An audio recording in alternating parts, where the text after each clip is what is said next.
Hello, bird nerds. How are you? I'm Grant. I'm a horticulturist. I'm a bird nerd. I forgot to put my cap on, so I'm looking decidedly bald. It's that time of the year where it starts to get cold, and I am grateful for having a fluffy white beard. How are you? What's up? What's been happening in your habitat garden this week? In this week of turmoil and well, good news, I guess, in the Australian political world. But we're talking gardening today. I wanted to talk about some of the terminology that gets talked about when we discuss soil, but I'd like to do that in concert, in conjunction with you, the participants, the viewers. Uh, like, like, like Stan from Kangaroo Island. Good morning, Stan. How's it going? I'm assuming you're on Kangaroo Island today. What's happening down there? Has the cold evenings of winter started to bite? Even though we're not in winter yet, but certainly starting to feel cold enough at night here in Wurundjeri country, Melbourne, to be thinking about winter. Okay. Do join in. Tell me where you're from. If it's your first time watching or contributing, say hello. Don't be shy. That's how it all works. I need to take Stan down here. If I said to you, "Hey, you need to sweeten the soil," would you have a clue what I'm talking about? Um, I I always wonder why we can discuss so many things in complex terms, but in gardening we still get very folksy. And sweeten the soil is one of my favourites in gardening, and it usually means when you've got an acidic soil, which they will often talk about being sour, you need to sweeten it. You need to make it more alkaline, and you can do that basically by adding lime to it. I don't want to go through a whole lot of curative measures today, not off the top of my head, but if you want to pose a question or a problem to me, either me or the assembled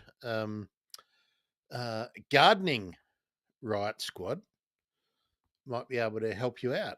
Uh, if you're a regular and you're just lurking, just say hello. I'd like to know. I'd like to know if you're here. Um,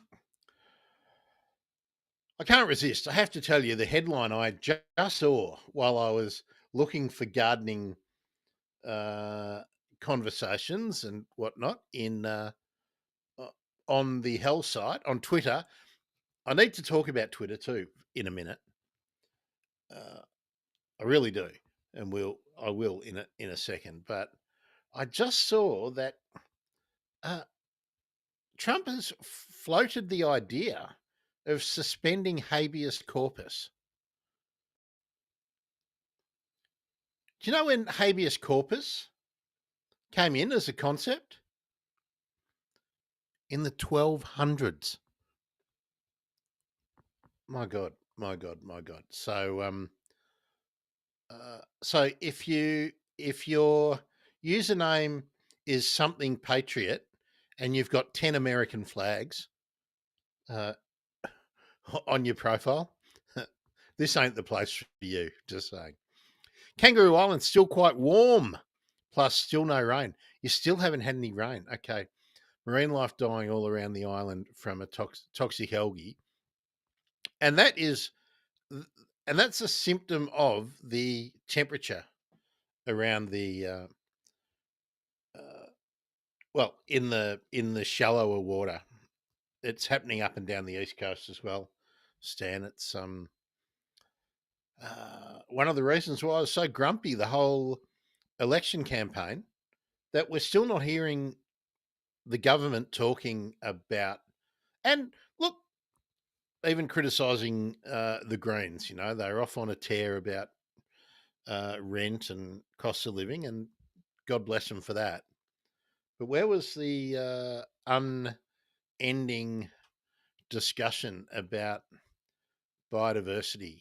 And uh, it, it's very difficult to have a conversation about the lack of biodiversity and the destruction of life in the shallow waters around the continent and around the world when the only way you are advancing that as a problem is through the lens of climate change, because the government's got quite a good story to talk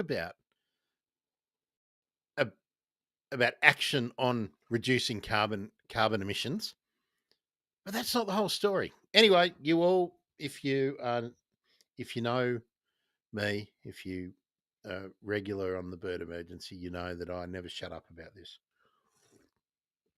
Excuse me. You know, you probably heard that. It was a slurp very close to the microphone.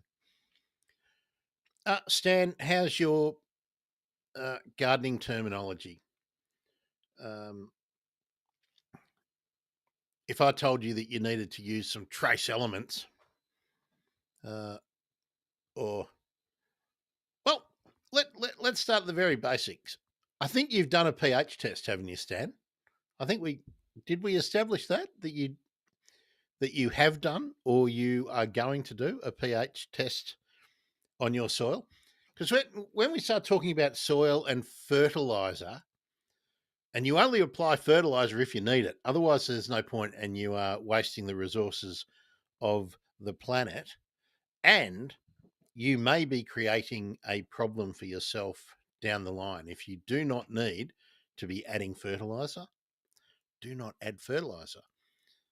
And there's a couple of ways to find out if you need to add fertilizer. Uh, the most basic one is have a look at your plants. How do they look? And if they look lush and vigorous and they're not being spotted or wilting from disease, or the leaves are not discolored, well, then you're probably doing something just fine. And you can probably keep things going well by just making sure that you have adequate water and that you keep mulching the way you are.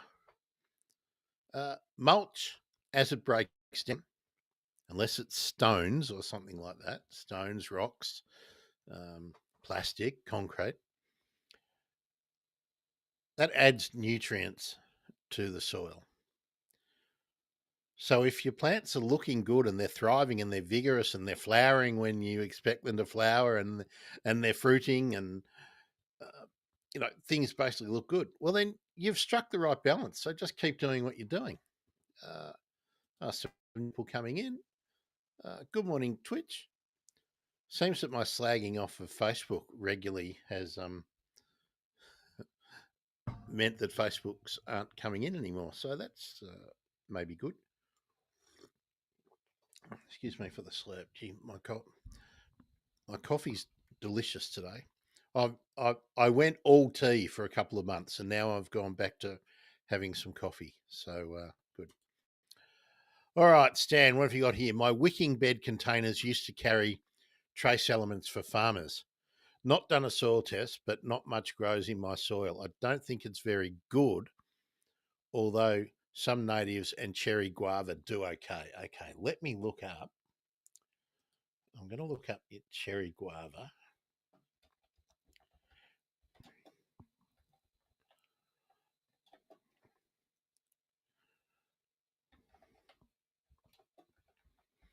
And we'll see.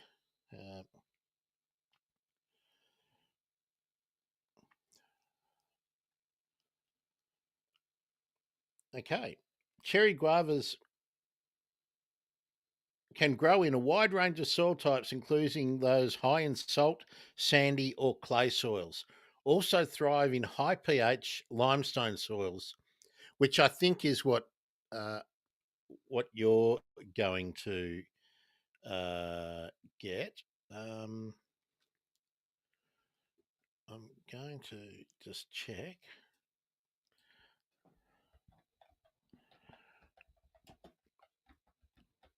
Bear with me, folks. I'm looking up. Uh, I'm I'm trying to do some homework for Stan. Uh,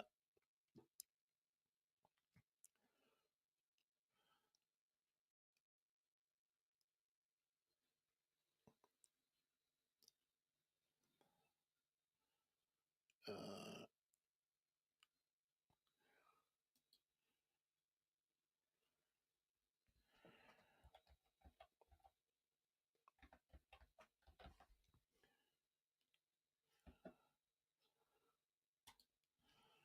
let's have a look here. Let's have a look here. Uh,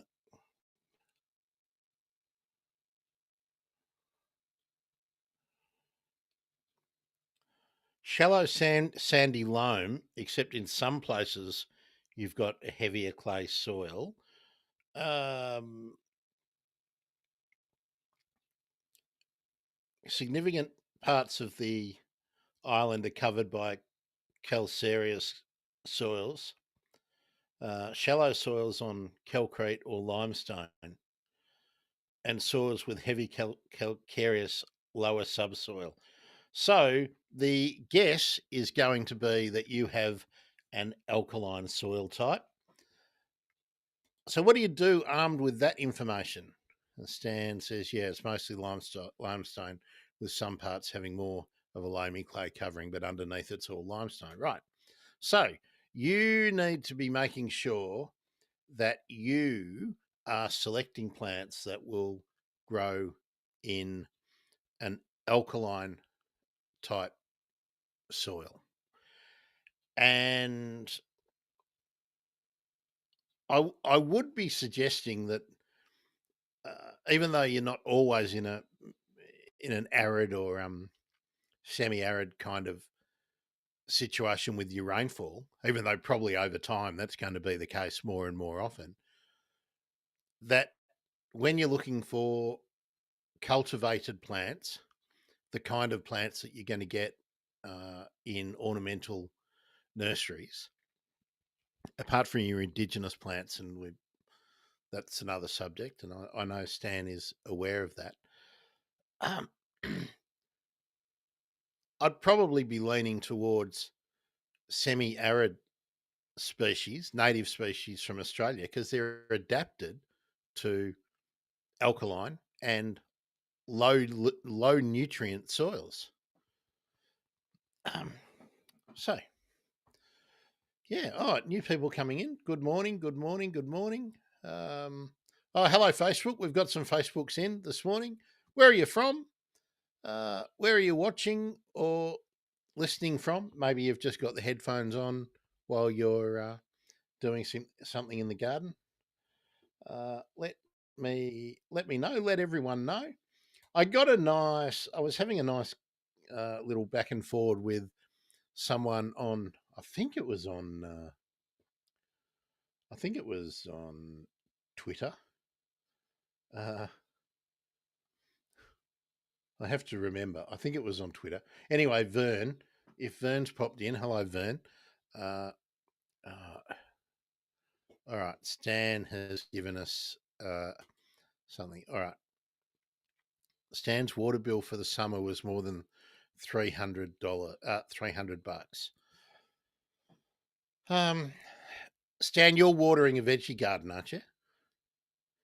Um, if you are, I would sort of separate that out a little bit, and this would be my attitude. I'd think of what did I save in spending on food compared to the water that you were harvesting or that you were using. Beg your pardon, you're not harvesting because you haven't had any rain. Uh, this is where mulching becomes extremely important, and from an ornamental point of view, not your food production um, garden, you really don't want to be adding water if you oh, Stan, mostly lawn. Okay. Surely surely Stan, you've started to move away from lawn. Um,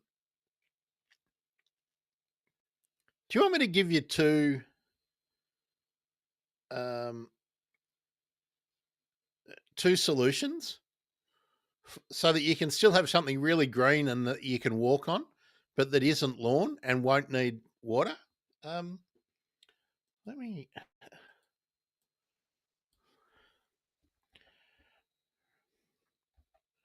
I'm just going to make sure of the second one. That's going to be it, isn't it?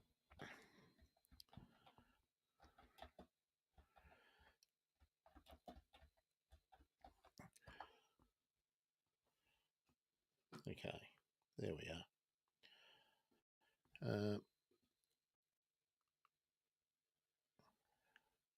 Now, Stan has just popped in. Good morning, Charlie. Stan said, "My small patch of green is for my sanity. My veggie patch is very economical with water, wicking beds, and drip irrigation." So you're doing just about everything right.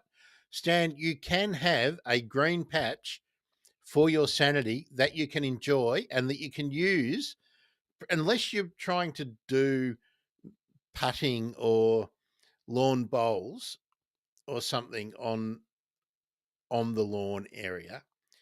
You can achieve the same sense of greenness and well-being that you can get from a lawn. And I do understand why people want a lawn. I mean, I think I've mentioned many times ago, I used to work at a place called Turf and Irrigation, and what we did was sell lawn every Saturday morning. All I would be doing would be handing out different pre-mixed types of lawn seed depending on what people's situations were. Um, I understand the desire for a lawn, but I think when you're in a situation where you don't have regular access to a lot of water, if your rainfall is very sparse, I I'd be looking at using Myoporum parvifolium, the creeping boobiella. Get the get the green leaf, the fine green leaf variety. Now, when I was at Burnley in the 90s, we were doing tests on whether you could run a flail mower over it or whether you could run a push mower over it and keep maintaining it. And the answer was yes, you could. Um, if you if you can go to a nursery where you can see it growing, you'll see whether the form that's available is really tight and dense and will give you what you want. Otherwise, there is a variety of Eremophila glabra. Um, Calbarry carpet is the cultivar or the selected form that is generally available in the trade, but there are dark green and there are some that are a bit more grey, but they serve the same purpose and they're not going to turn into environmental weeds for you. Myoporum parvifolium would be the one that I would suggest first. Myoporum, Myoporum, Myoporum parvifolium, or the creeping boobiella. Otherwise, Eremophila, Eremophila glabra, and Calbarry carpet. There's also uh, another selection out there called Blue Horizon, but that's a little bit taller. Um, there's another one called Amber Carpet, AMBER, which is a more mid green rather than a grey. And you can walk on these, Stan. You can walk on them in bare feet, and they'll handle the dog running around. And yeah, so there we go. Enough attempting to indoctrinate Stan. Uh, I believe I have offered a solution so that you can put that $300 towards some amazing plants. Go and buy some amazing plants.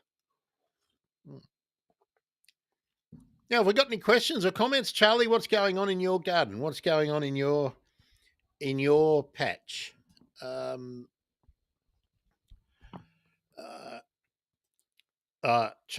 Charlie said hello to Loz as well. Loz is luxuriating in his palace uh, this morning. I've given him some extra tasty, groovy vegetables, and I've cut his vegetables in an unusual way this morning, and uh, yeah, he is. Well, he's working it out. He's getting familiar with the uh, with carrots done a different way and broccoli done a different way. So yes, he's not on stream today. Might be later on or tomorrow. I'm probably going to stream uh, tomorrow or later on. All right.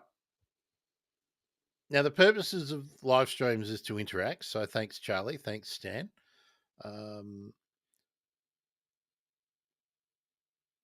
So if you've got any questions, and they can be any kind of gardening question, I don't care. I've just introduced a topic to start things off, which was dirt and poo, right? Soil and fertilizer. Very, very general. But usually I do whenever I start. If I go somewhere and people, whenever you say you're a horticulturist, people go, "Oh, you're a gardener." No, I'm not a gardener. I can do gardening. I have done gardening, but I am a horticulturist. They always start asking me questions, mostly that'll be about fertilizer or it'll be about problems with soil. So I'm happy to take any kind of question about soil or fertilizer, but I'm not going to give a tutorial just off the top of my head because everybody's situation is different. But I will attack anything you would like me to. Have you had any unusual bird or animal sightings in your garden? Oh, here we go. Stan. Oh, Stan's got kikuyu. Okay. Uh,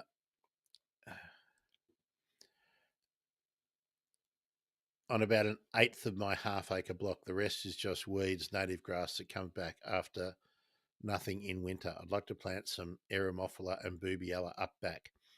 And Stan asks, will they grow under gum trees? Well, uh, I think the way to deal to manage that. Oh, let me do a share screen. Um, that would be a good idea. And I'll get the Eremophilas up, and I'll get the right screen up.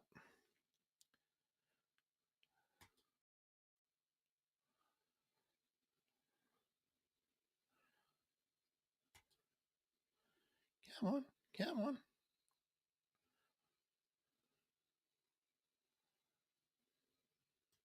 Charlie, I can see your question. We'll get to that in just a minute.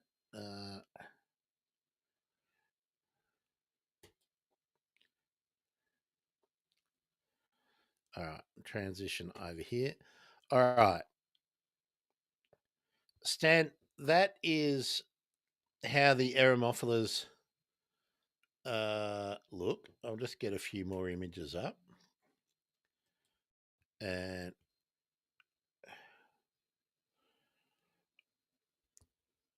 now you can see there's yellow flowers, there's orange flowers, there's grey leaves. You see this one over here? Yeah. So it's very low, and I mean, you can walk on them. Uh, they will give you a really nice habitat for birds. They are the birds love the flowers. You can have the um, sort of the great deep green foliage, there, or the grey foliage. Now, this is all the Eremophila. Okay. Now, they are going to be pretty well adapted to Kangaroo Island. And um, you do want to make sure. I mean, that grey one is Kelberry carpet. Um, here we go. Oh, here's one, Stan. Eremophila roseworthy. Now, that's developed in Adelaide, right? At Roseworthy Ag College. So that should be one that you would will be able to find. I would think in SA. Now let me show you the Myoporum.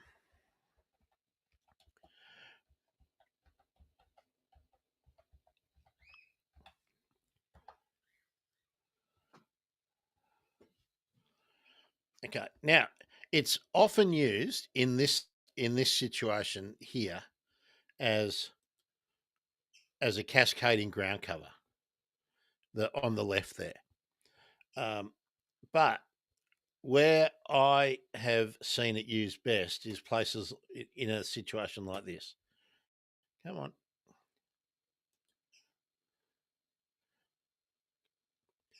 It's not really opening up, is it, very well, that picture? More images, please.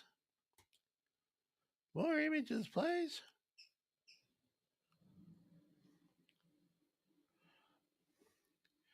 Here we go. This is the one I wanted to show you. Come on. Oh, the sharing on this platform is not as good as I would like. But you get the idea. You can see how dense it forms in these little photos. So and little white star flowers or pinky, they can be pink, but generally white. Nearly all of them that I've seen are white. So yeah, you can see that mat there. Um,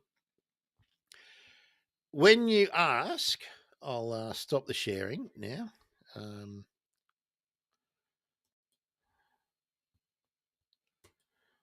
we'll go back to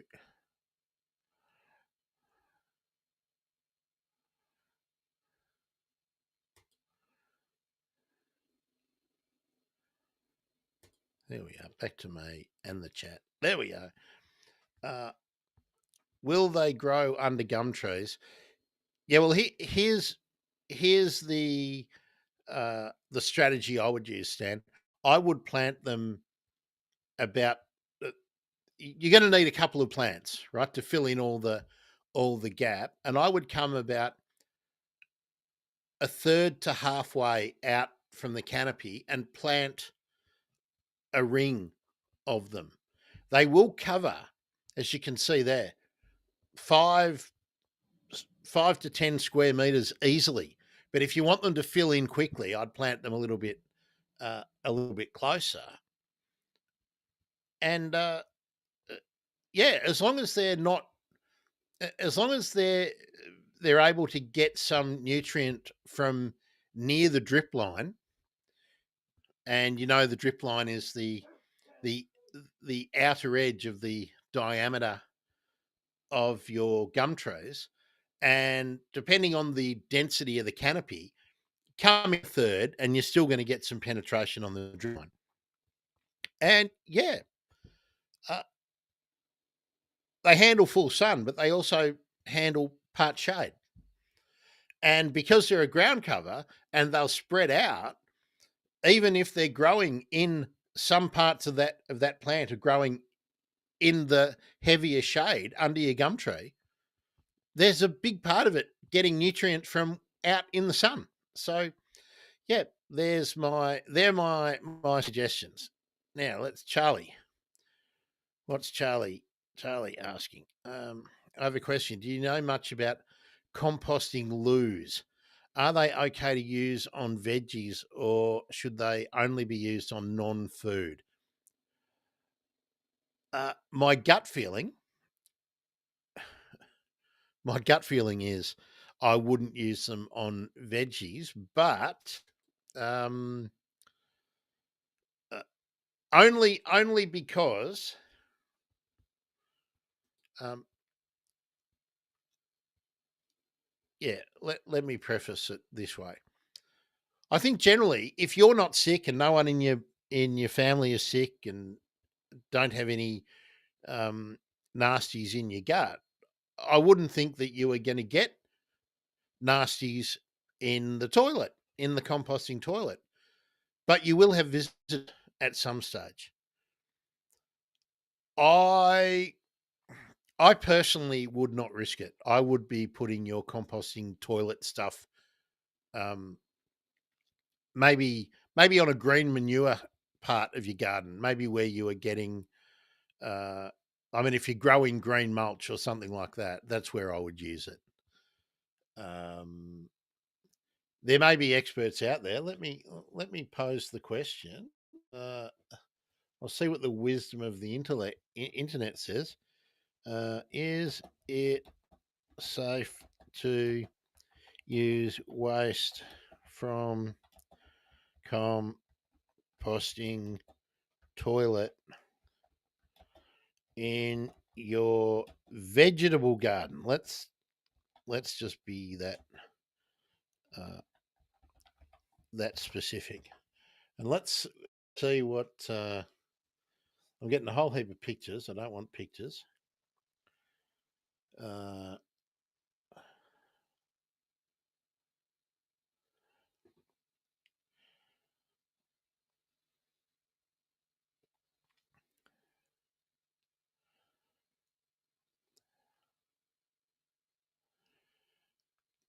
okay, I'm getting two AI answers, Charlie.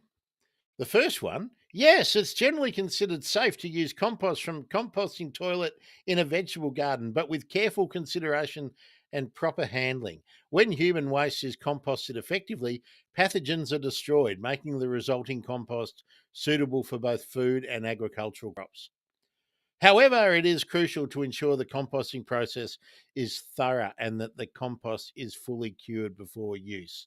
Now, that would be my initial thought. And the the general answer might be yes. Um,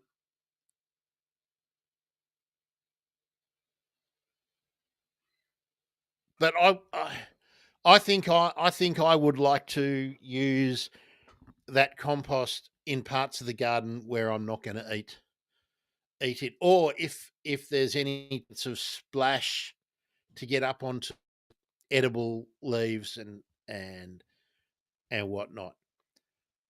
Maybe try a little bit on some silver beet or something, or on some broccoli, and try it and see if you don't get sick. Um, a lot of the world does do this. I might just be being overcautious, and I'm looking at a whole heap of articles here that are all saying, "Yeah, you can do it. Composting toilet in your garden." So as long as the pathogens are killed in the composting process, you should be okay. But is your composting process adequate? And that I mean, you'd need to be testing it. You'd need to know if it's hot enough. You would need to know, uh, yeah, you would just need to know that you are getting a hot enough temperature for long enough to kill the pathogens. Perhaps get some of your waste tested. That'll cost you some money, but uh, maybe that's a good idea. Um, Charlie, yeah, don't eat where you shit. Yeah, that does seem like a good idea. Yeah, I mean, composting in general, if adequate composting can kill most pathogens, and if you don't have the pathogens in in your uh, in your bodily waste to start with, well, then that's good. But you are going to have visitors at some stage, and you don't know what you don't know what's going on with their gut flora. Um, uh, how I would make use of it so that you could use it on your garden. This is how I would do it. I would grow a uh, I would grow a green manure crop in a separate garden bed somewhere. So you're just growing good leafy, vigorous old weeds. Maybe you're growing lots of dandelions and some borage and you know yarrow and just good old vigorous herby weeds, herbaceous weeds. And then you chop them down and you use them as mulch on your vegetable garden. So you get the nutrients, and that could be you could do that process on fellow garden bed on fellow beds that you are resting.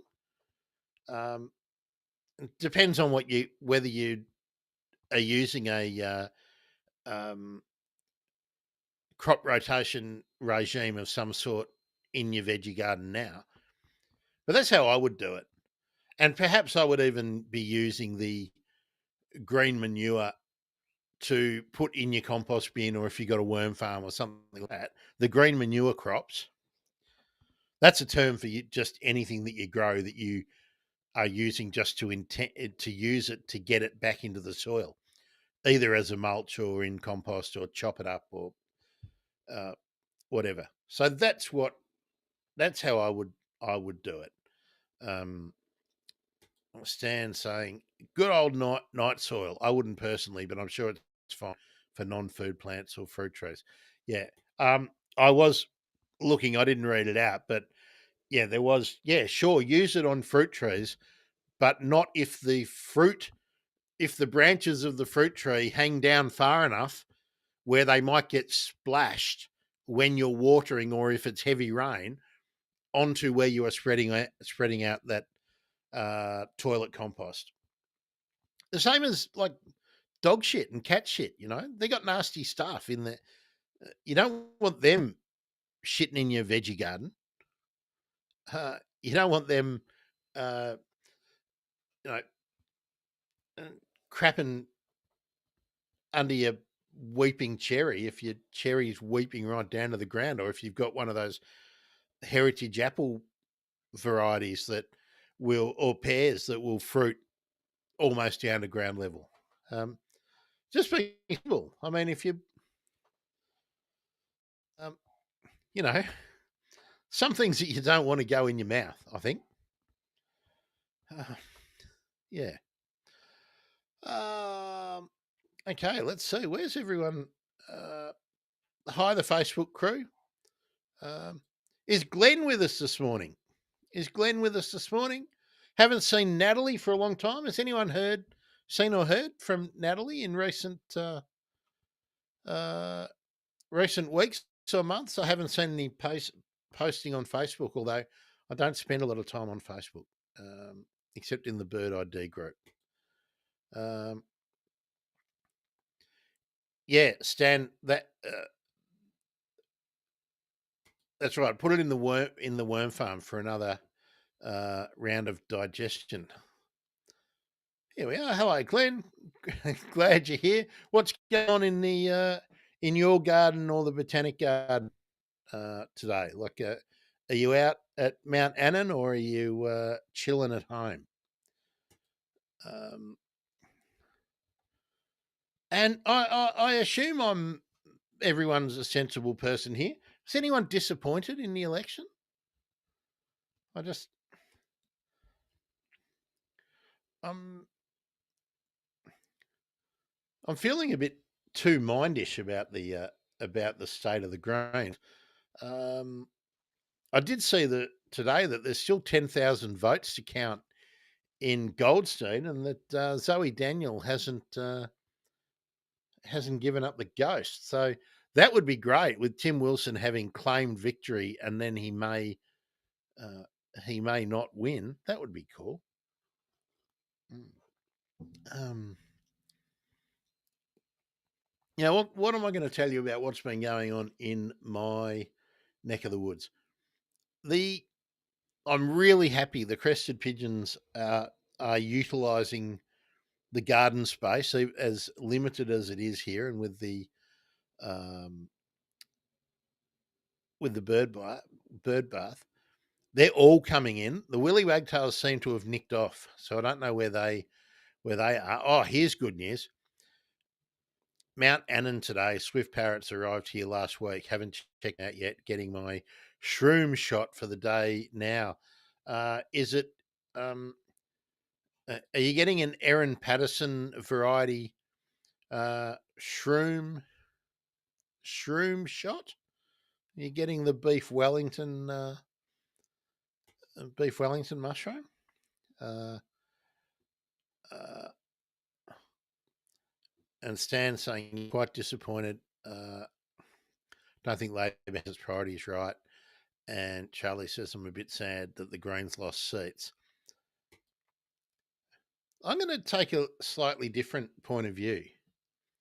I don't know if any of you saw my sort of hot take, my after the elections hot take.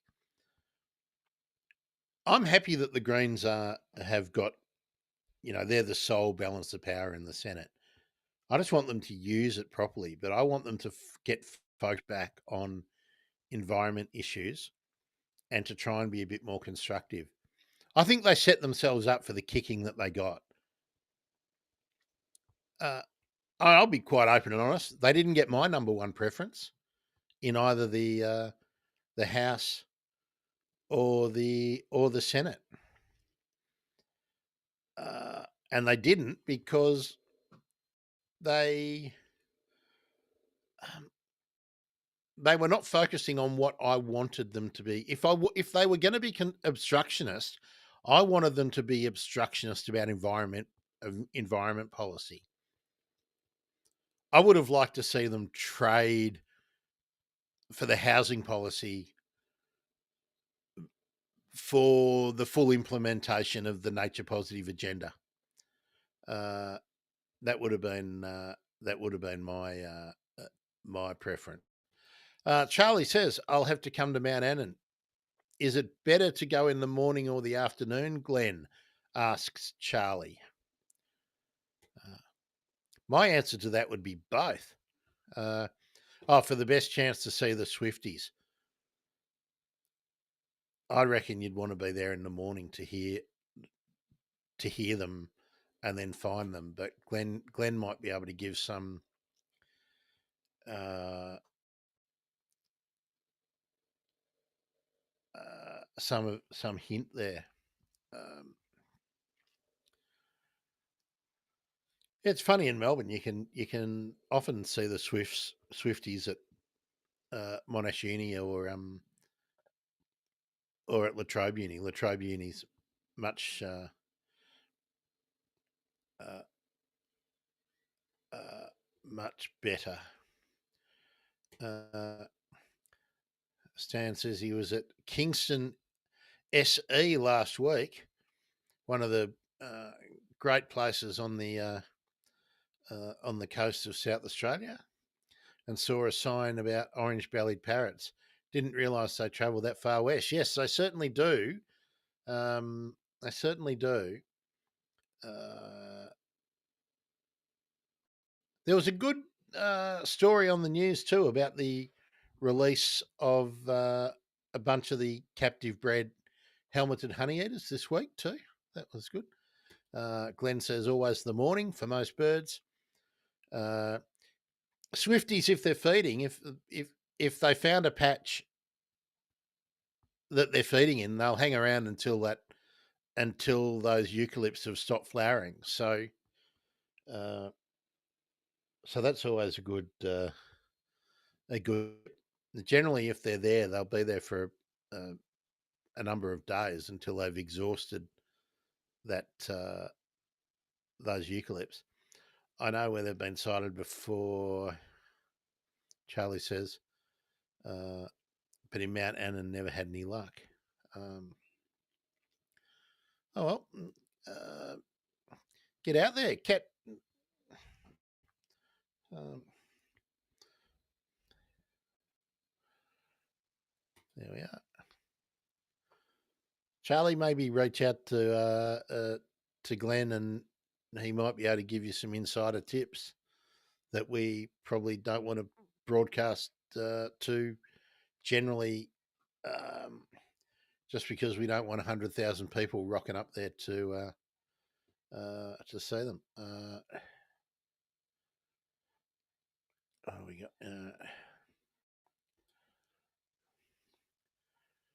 Those honey eaters look gorgeous. I'd love some in my yard. Which honey eaters, Glenn? Sorry, Stan. Um, I'd love some in my yard, but the New Hollands probably wouldn't want to share. Um, the interesting thing about honey eaters and wattle birds and whatnot and sharing is if there's enough food, they'll share space. Uh, they feed on the lerps all day. Listen out for where the bell miners are. Well, there's a good tip. Um, there's a very good tip.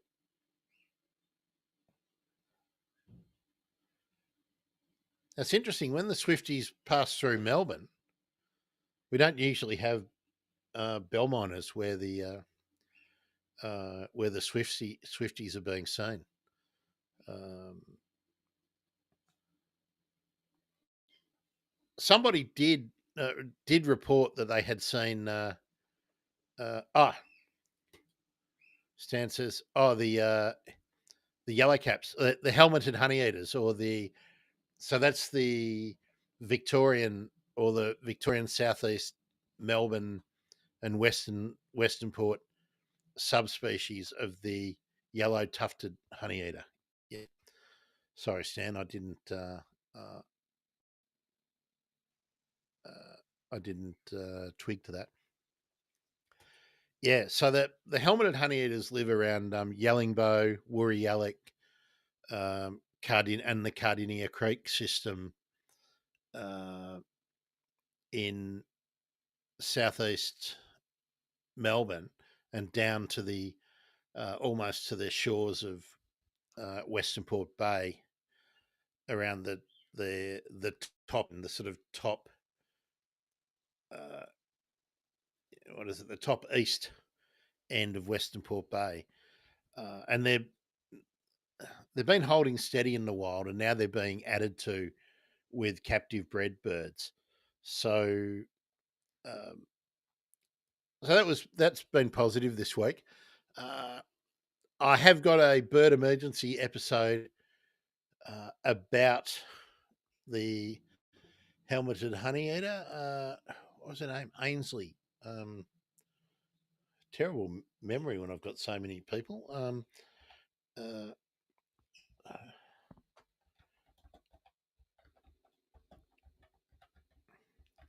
I'll just look it up because it'll be quicker on Google than me.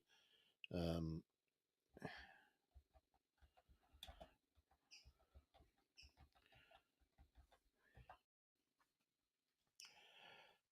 Ainsley Power Walters. That's right.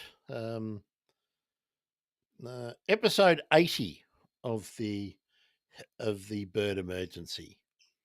On Facebook, you'll find it tagged as current studies on the helmeted honeyeater with Ainsley Power Walters. Also, current studies on the helmeted honeyeater with Ainsley Power Walters on YouTube.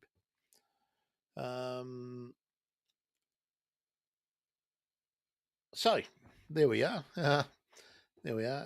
The helmeted honeyeater is the Victorian bird emblem, the state bird emblem of Victoria. Let's see.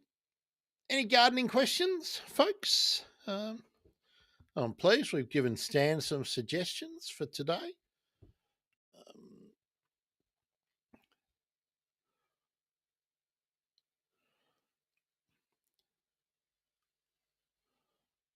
Gee, I'm just having a look. Some of the AI, uh, the Google AI has done a pretty good job of summarizing the episode with Ainsley. Um,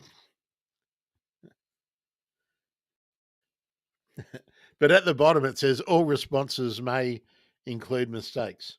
Um, but yeah, it's a very good summary of the episode as I remember it, even though it's probably over 2 years ago, maybe longer, that I had that conversation with Ainsley. I would recommend going to have a listen to it. Charlie says, talking of fun sightings, not as rare, but still an endangered bird. I saw a large flock of gangangs near Canberra. Yeah, that's Canberra's the place to see gangangs. Um, Pretty great. I used to see them in Gippsland. They used to move through every year. Um, I guess they used to come in the autumn.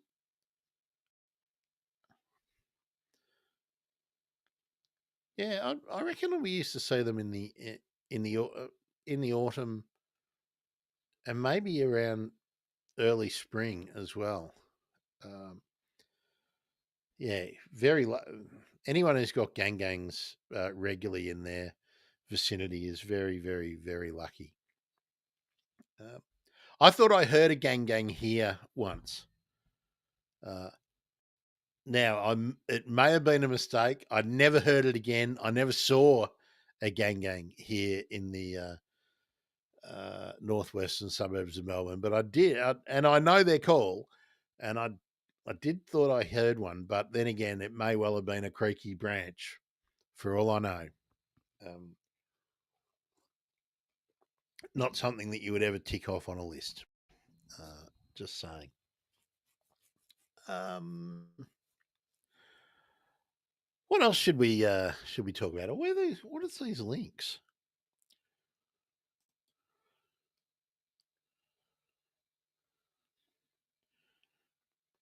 Um, I'm seeing these links. What is that?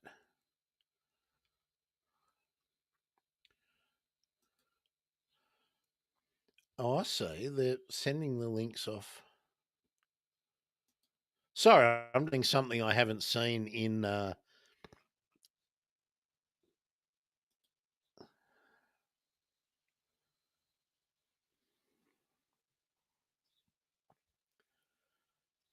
That is really interesting. So, yeah. Sorry, just looking at getting the in the Google AI results it shows all these links at the end of every sentence, but the link is going off to other articles about the helmeted honeyeater, um, not off to the bird emergency, but then it all the videos and other suggestions and the top link in all the results is the bird emergency. So that's good. I'm happy with that. Uh,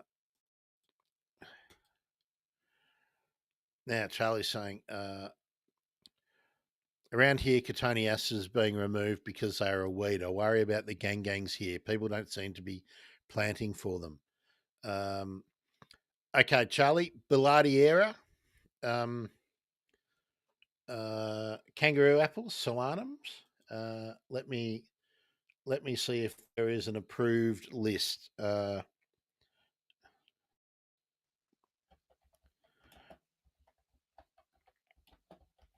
Yeah, so getting rid of the cotoneasters and the hawthorn berries and whatnot is generally a good idea. Um, they also love cherries and things like that too. If you've got them, uh, I'm just seeing what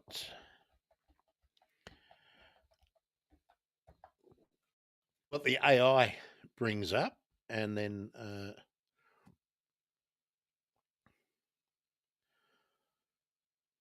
yeah, it is really really interesting that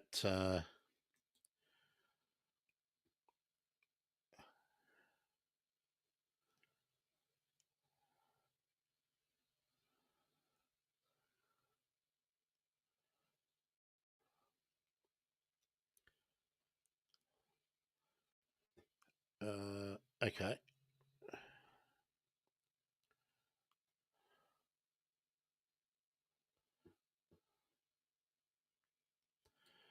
I'm just looking for place, any sort of user generated information that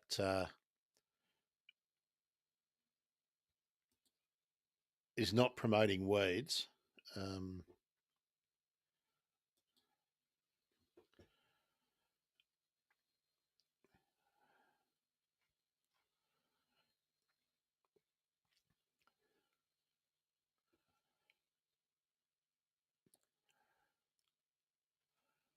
uh, Bear with me while I just skim. Uh,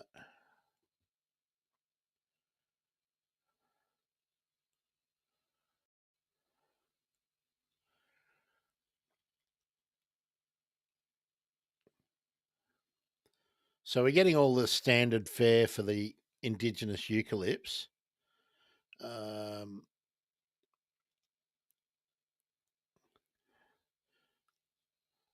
I'm looking on a couple of couple of forums. Um, yeah, people are saying if you really want gangs, plant hawthorns. Well, hawthorn are preferable to the cotoneasters, so pyracantha, but um,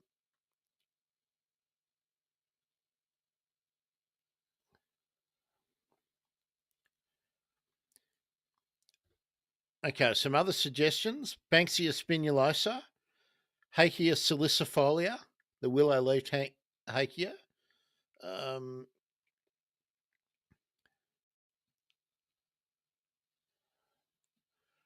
yeah, people think they also like the liquid ambers in the Dandenong Ranges in Melbourne. I've seen them there.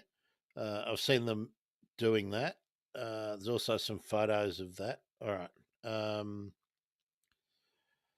Calitris, the cypress pine. Uh, yeah, look, I didn't find that particularly helpful. Um,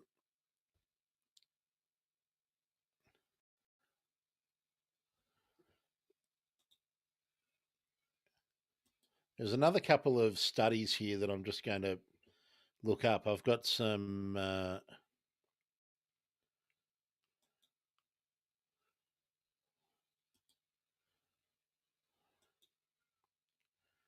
Just bear with me. I've got to sort through the dross to see um, what's worthwhile. Um, Now, all of the cockatoos around here, the galahs, the little corellas, the long-billed corellas, and the sulphur cresteds that hang around here, they all like those little ornamental cypress when they're in bud or when the seeds are in uh, uh, are developing early. So when they're green, not yet woody. So that could be another option. Um, Unfortunately, so much of the stuff that uh, okay, another suggestion for she oaks. I would agree with that. Um, no, geez, unfortunately, so many of these websites are just dumbed down. All right, iNaturalist.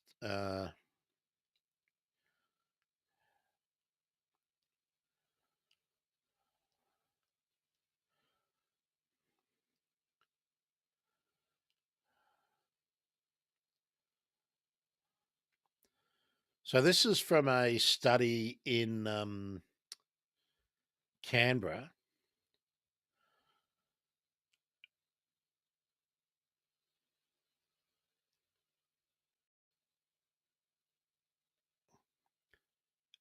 and because it's in Canberra, that I think the results are going to be quite skewed because of the plants that are available. Um, Eucalypt gum nuts and flowers, 43% of um, of their recorded feeding. Uh, Berries with relatively large seeds but small fruit, 21%. Green cones of mainly Pinaceae and uh, Cupressaceae, cypress and pines, 10%. Wattles, almost exclusively in spring, early summer, and on plants with green pods, 8%. So, Charlie, here would be my strategy. If you have the space, and you're down in Gippsland, South Gippsland, I'd be planting things that you you know will grow well down there. Black wattle, silver wattle, the Flinders Rangers wattle, um, uh, maybe Mount Morgan wattle. Of course, you're going to have down there the coastal wattle, which you could grow in your garden. Then you've hedge wattle. Maybe I should maybe I should put the time in to put a like a progressive um, seeding or progressive flowering uh, suggestion out for wattles, because if they flower in succession, they're going to seed in succession, and the gangs don't want to eat the brown hard seed pods. They want the soft green ones before they've fully developed and dried out. Um, they've also got 7% coming from tree and shrub species liquid amber, nuts from walnuts uh, and oak, 3%, and then invertebrates, sawfly and lerps, 1%. I would think if you've got things like Balladiera, which is um, the little dainty climber, Balladiera scandens, but there's a bunch of others. I'm sure they would eat those. Um, Most people aren't growing them, so therefore people aren't observing them eating them. People are not killing gangs to check out their stomach content. So I guess, uh, yeah, I mean, 43% of the diet is gum nuts and flowers. And then at least 8% of these observe. And this is 8% um, when nearly 30% of, or nearly 50%, actually, nearly 40% of the observed feeding is on introduced species. Uh, so, yeah. I mean, look, my gut feeling says that if there are plants with fruits, native plants with fruits, like the Solanum aviculare, the kangaroo apple, the Balladiera, Myoporums have fleshy um, fruiting bodies. So do Eremophilas. Uh, I don't know if they would feed on them, but they certainly feed on eucalypt buds. So perhaps the most useful thing I could do would be to uh, come up with a chart for for you people, Charlie. If you're interested, I mean, uh, if you've got gangs, I don't know whether it's worth me doing if no one's actually got any gangs. But this kind of approach is what I think the habitat gardening is about. If you know that you have cockatoos or galahs or something who will visit you and they're going to tear apart eucalypt flowers before they're mature because there's something they really like, or they're going to eat the seed capsules before they're fully mature. Well, if they're hanging around all the time and you don't want to be feeding them sunflower seeds, which we shouldn't be, um, then we want eucalypts that flower in sequence, because then their seeds are developing in sequence so that the birds then have an option to eat their preferred uh, meal at all times of the year. Um, I mean, the podocarpus and things like that, I would have thought that they might, if they're there, they might be eating them. They're not usually going to come across the blueberry ash in the habitat that they live in naturally. But if you've got a blueberry ash or even syzygiums, lily pillies, I imagine they would probably avail themselves of them if they were there. This is the kind of approach that I think we need to utilize in our gardens a little bit more. Um,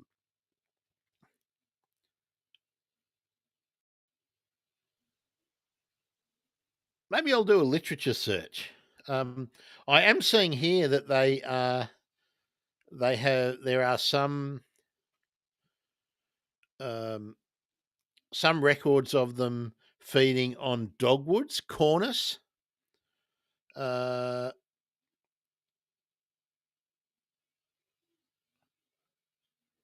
and that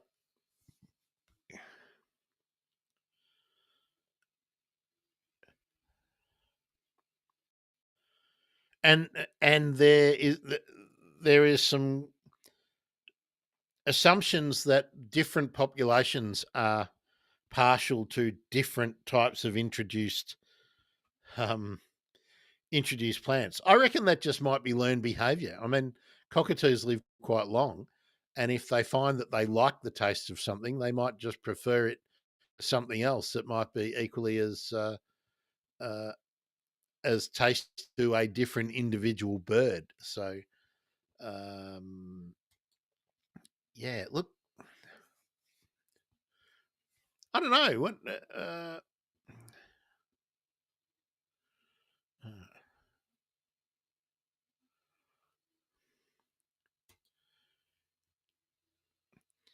Now, Charlie's saying I've never actually seen them gangs eating lily pilly. I have seen gangs on Eugenia smithii or Acmena smithii, but it may not be their preference. Um, Charlie, I'd like to know whether it was an Acmena or the um, originally called Eugenia smithii, now Acmena smithii, or whether it was avoiding a syzygium. I don't know whether they would also go for native figs. I really don't know, but I don't think that many people are planting ornamental native figs in the areas that we're going to be finding gangs. I mean, there's going to be eucalypts and acacias that could be their first choice. Um, I might do a literature search on this afternoon while I'm procrastinating instead of doing my proper homework, um, and see what I can find out. Uh,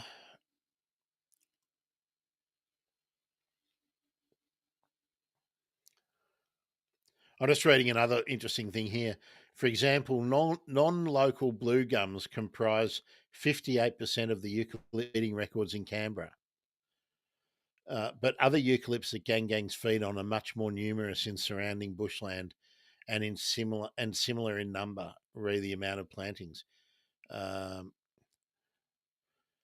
Gang diet is varied and food is abundant, and the gang adapts to what is available.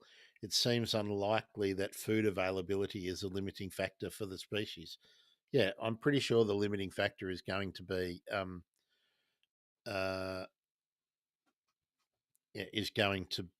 uh, nesting opportunities. Okay, syzygium, pretty close. SYZ, syzygium. Um, Thanks, Charlie. Yeah, so I mean, I've seen them in Acmena smithii, um, Eugenia smithii, which is the big traditional lily pilly that people that rosella jam out of. And that's in the in and around the Dandenongs in Melbourne, and in really old trees, like 50 to 100-year-old trees. So um, I think this article I'm looking at, which is actually from iNaturalist. Oh, it's from the Hungry Parrots Project. There we go. Um,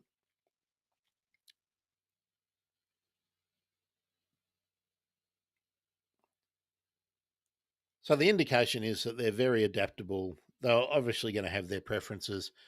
Um, I'm sure that I'm sure they have taste preferences and texture preferences just like people do. Charlie says, I just saw three gangs fly overhead. Um, so down on the coast, down on the Gippy coast. That's pretty good. So what is it, May? Yeah, I reckon this would be.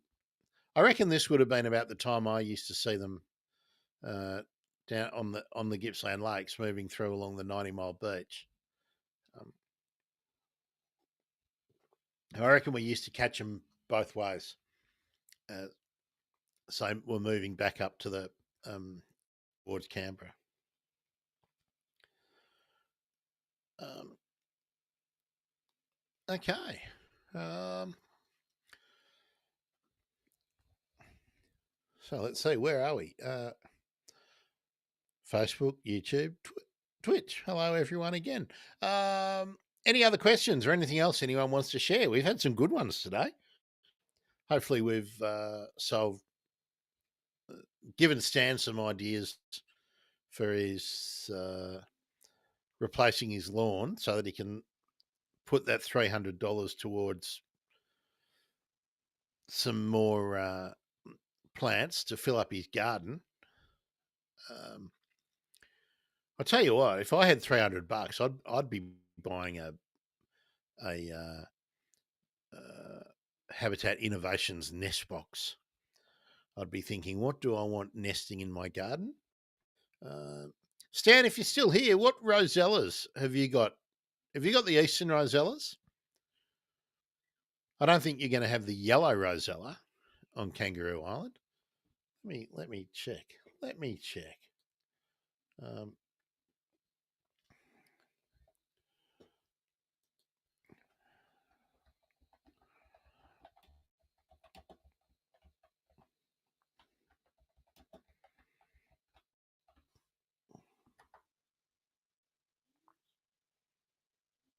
Crimson rosellas, a distinct subspecies of the crimson rosella, endemic on Kangaroo Island. Well, yeah, that's what I would be. Uh,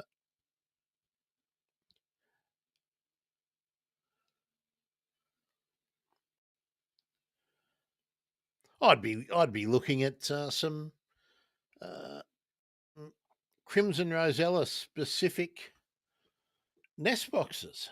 Um,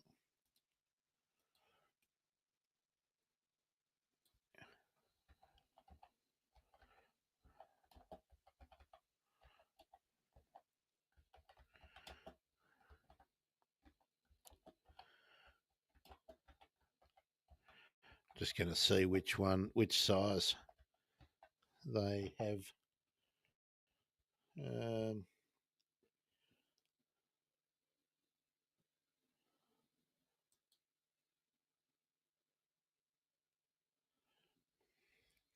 they're only $245.50. Uh, also, the rainbow lorikeet uses them. Swift parrot, red rump parrot, dollar bird, Australian owlet nightjar, white-throated tree creeper, and the kookaburra. Wow. Uh,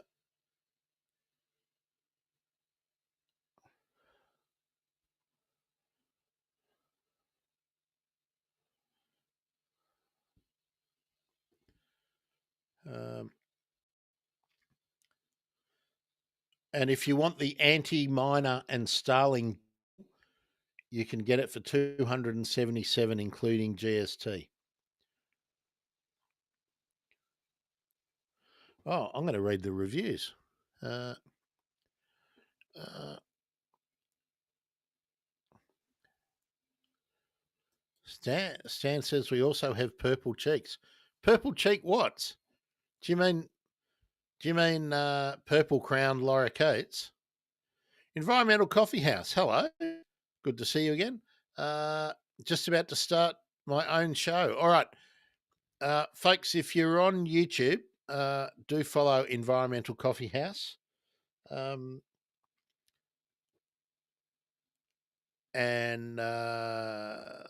if you follow, you'll get the notifications. Make sure you click on the bell and get all notifications. Oh, good. Stan's been he's on the Environmental Coffee House bandwagon. That's good. Stan, you're going to have to tell me. I'm going back to your comment. We also have purple cheeks. What are you talking about?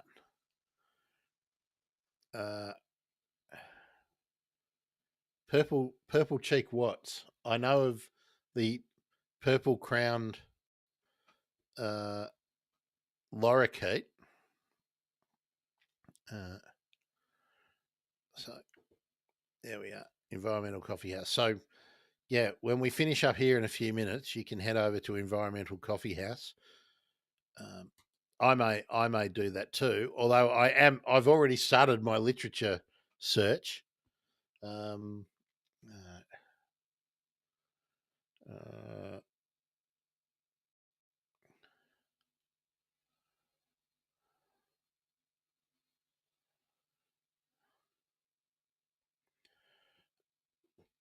I'm just reading the reviews for the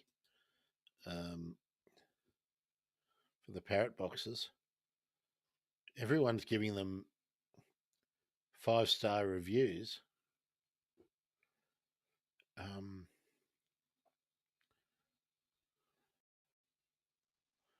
But none of them are saying that there's any, the birds are using them. I know the birds do use them because there's plenty of information about it. Oh, here we go. Environmental Coffee House. Are you up on the suspending habeas corpus since you're going to do a politics show? I cannot believe that they are actually floating that idea publicly. Yeah, let's go back to the 1200s.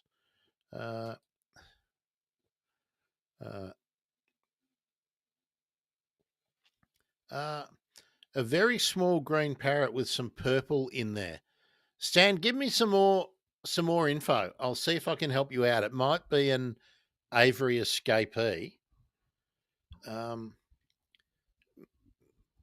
Okay, you're going to have to quantify some of these things. Very small. Give me an idea. Is it a honey eater size small?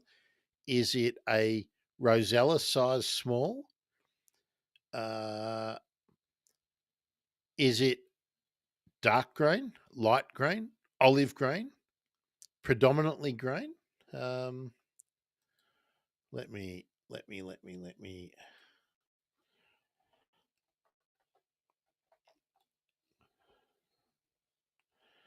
I'll see if we can solve this issue quickly.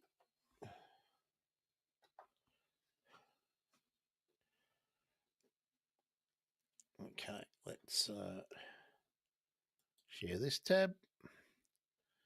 Go back to my sharing screen. Where's my sharing screen?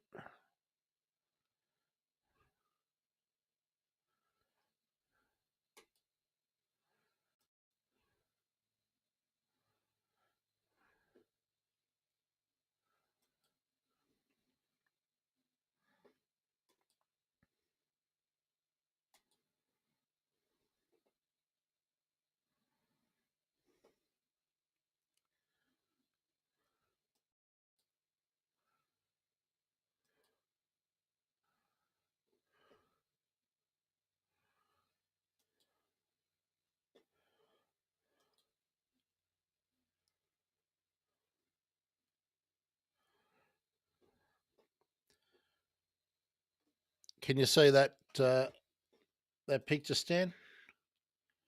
Uh, let's go to the bird life shot.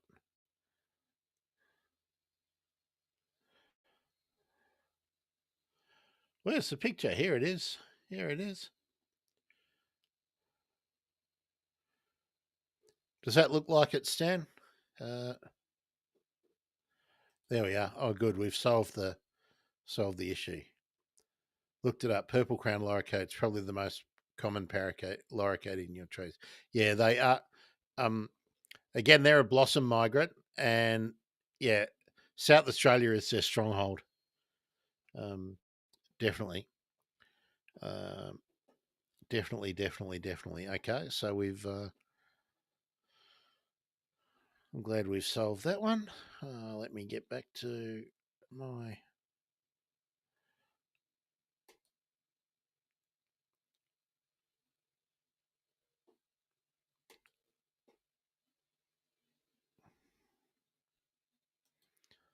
All right, that's good. Solved two issues for you today, Stan. Pleased about that.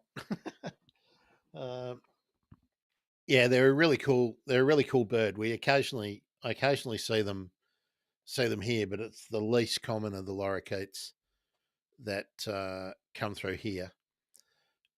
Uh, I usually see them in. When I see purple crown, I usually see little lorikeets around at the same time. Uh, yeah, fantabulous. Okay. Uh,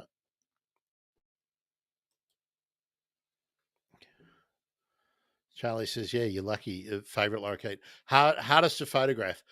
Uh, I think you're right there. That's because they're usually right up at the top of the canopy, um, and at the extremities of the canopy as well. You don't.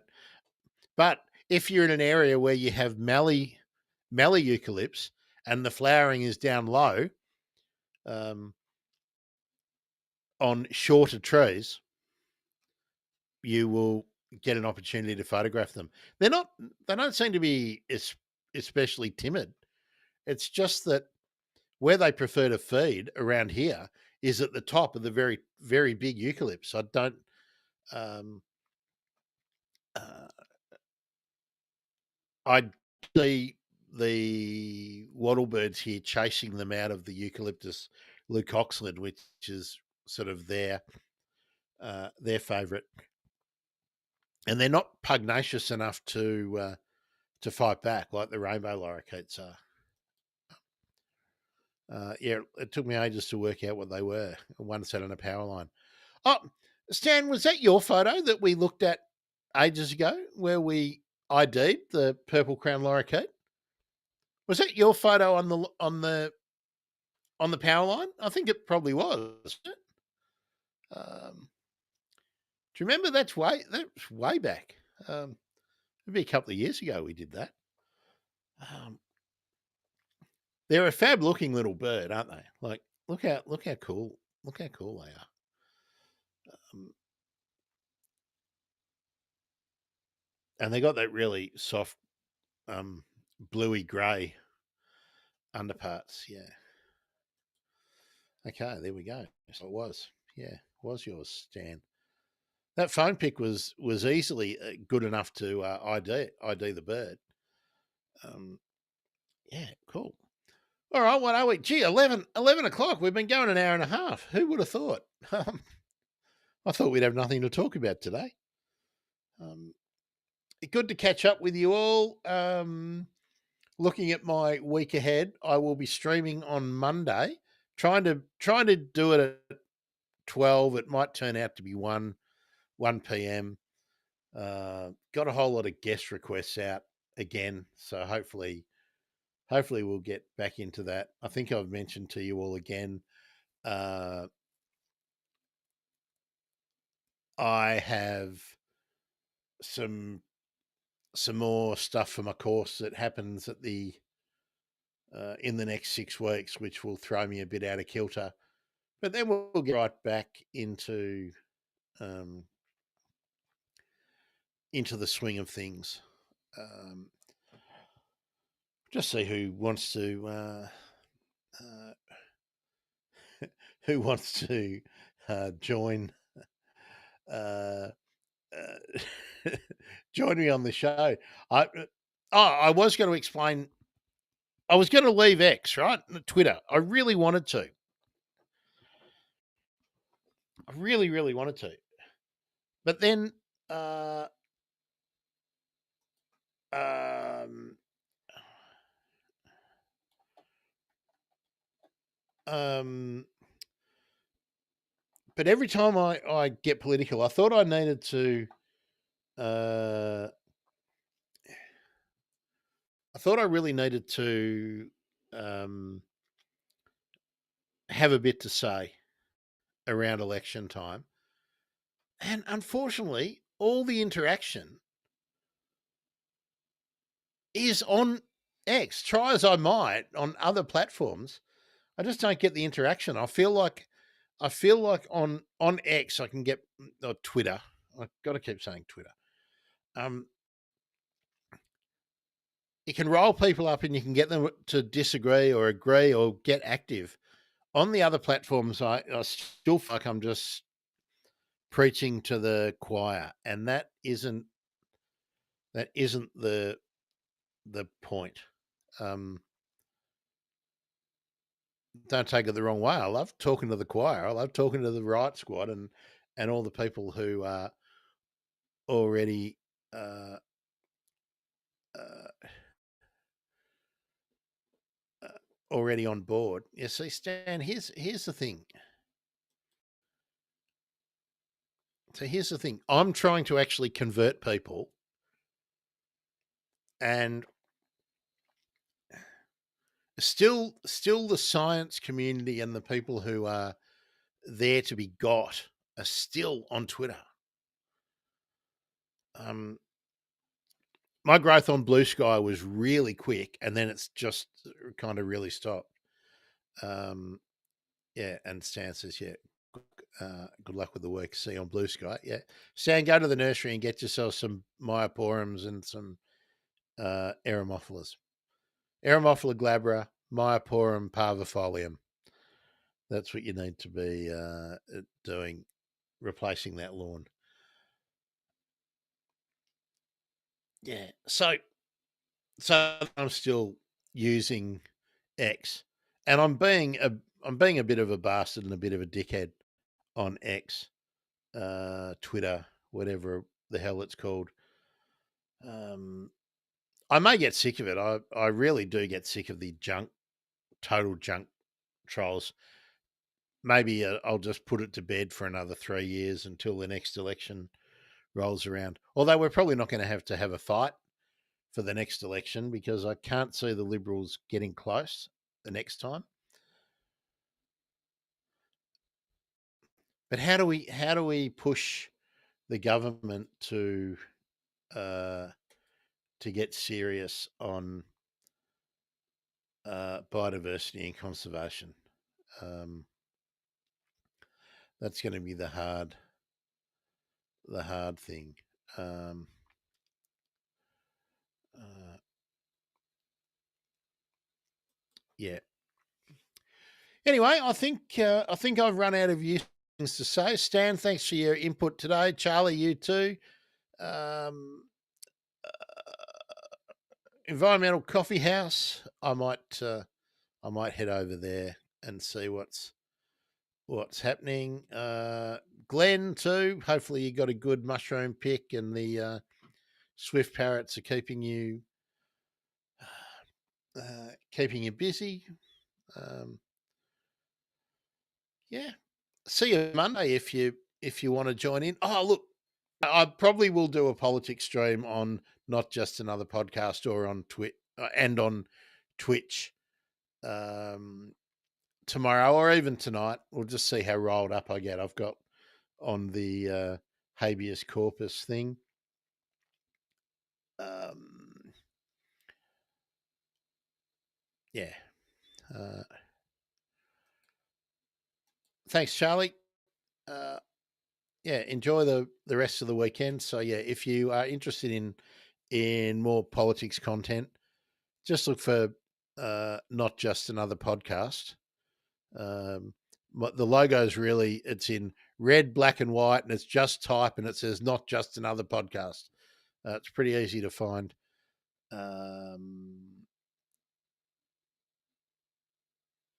Yeah, yeah. I've got a lot of homework to do. I don't want to lock into time, so I got a lot of stuff I've got to get done before I get this course finished.